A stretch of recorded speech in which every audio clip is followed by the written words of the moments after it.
बड़े मालिक।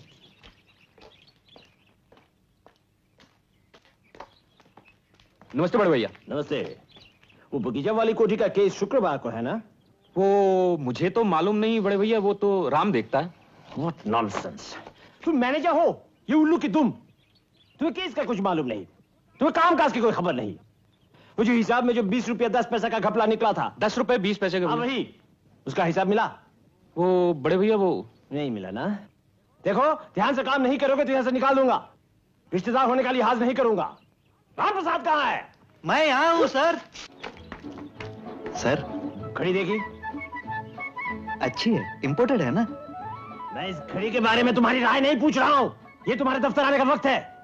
सर शुक्रवार को इलाहाबाद में केस है ना, इसलिए पूरी तरह तैयार होके ही निकला। और शुभ काम के लिए जा रहा हूँ ना, इसलिए पंडित जी से मुहूर्त पूछा तो उन्होंने कहा थोड़ा लेट निकलो, राहु कालम है। हाँ हाँ जरूर जरूर। आओ देखो, मैं इस केस के बारे में तुम्हें कुछ बताना चाहता हूँ। बैठो बैठो बैठो।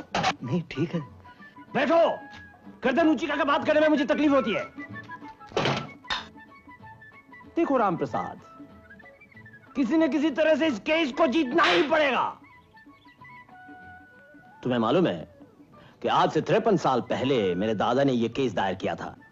53 नहीं सर, 53 साल 7 महीने 6 दिन।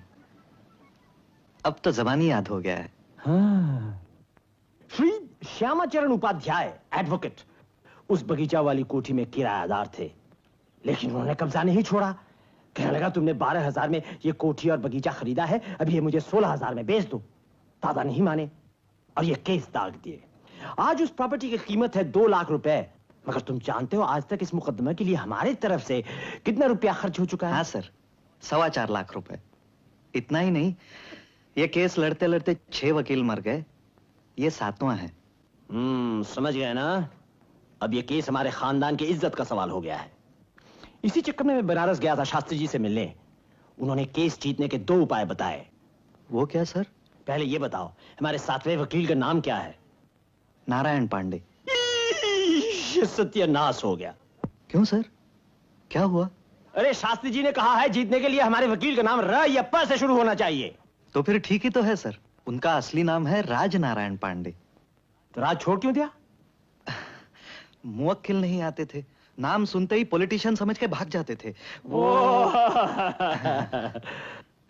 दूसरा उपाय बताइए। दूसरा उपाय यह है कि केस की पुकार 2:30 बजे के बाद होनी चाहिए, क्योंकि उस समय मंगल और गुरु का संयोग होगा। वो सब हो जाएगा सर, सिर्फ 20-25 रुपए ज्यादा लगेंगे। गजानन। जी बड़े भैया। राम प्रसाद को 20-25 रुपया ज्यादा दे दो। 20 रुपए या 25 रुपए? 20। Daddy, daddy. अरे सुमी बेटी, कितने दिनों के बाद आई। देखिए मैं आपके लिए क्या लाई हूँ। नारियल की मिठाई किसने बनाई? मैंने। नानी कहती है माँ बनाया करती थी आपके लिए। आपको बहुत पसंद है ना? बहुत पसंद है। राम भैया ये लीजिए। गजा अंकल आप भी लीजिए। जब तक तुम 20 रुपए 10 पैसे के हिसाब नहीं दोगे। 10 रुपए 20 पैसे बड़े भैया। हाँ वही, तब तक तुम्हें मिठाई भी नहीं मिलेगी। खाओ राम प्रसाद, तुम खाओ। चल बेटी।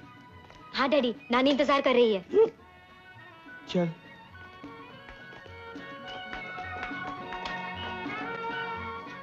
मैनेजर साहब, हाँ। पैसे दे दीजिए, ट्रेन पकड़नी है। कितना चाहिए?